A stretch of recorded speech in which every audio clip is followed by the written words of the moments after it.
তো বন্ধুরা, কি খবর তোমাদের? নতুন এক ব্লগে তোমাদেরকে সবাইকে ওয়েলকাম। তো আজকে আমি যাচ্ছি সকাল সকাল বাইক সার্ভিসিং করতে। আজকে হলো সানডে, তো তাই হলাম বাইকটাকে সার্ভিসিং করি, কারণ বাইকটা সার্ভিসিং অনেকদিন হচ্ছে করা হয় না। সার্ভিসিংয়ের ইন্ডিকেটরও এসে পড়েছে, তোমরা দেখতে পাচ্ছ। তো আজকে সানডে, সেজন্য মার্কেট অল্প খালি খালি।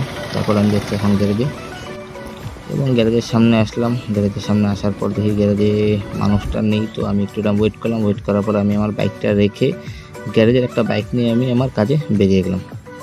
এবং তারপর যেটা হলো বন্ধুরা, যখন আমি গ্যারেজে সেই বাইকটাকে তেল ভরার জন্য পেট্রোল পাম্পে যাই, তখন আমার বাইকটা গেল চাবিটা ভেঙে। কীভাবে ভাঙলো আমি নিজেও যাই না। এখন ট্যাঙ্কিটা খুলতে গিয়ে আধা চাবি ট্যাঙ্কিতে আর আধা চাবি আমার হাতে। তো যাই হোক, তারপর পেট্রোল পাম্পের সামনে একটা মানুষকে পেলাম, তার হেল্প নিয়ে আমি তার চাবি দিয়ে বাইকটাকে অন করে আমি গ্যারেজ অব্দি আসলাম। তারপরে এখানে আমি আমার বাইকটাকে নিলাম, তার বাইকটাকে দিলাম এবং পুরো কাহিনী বললাম কীভাবে চাবিটা ভাঙলো। তো এই ছিল আজকের ব্লগ বন্ধুরা। নতুন ব্লগ অনেক জলদি আসে, ততক্ষণের জন্য বাই বাই।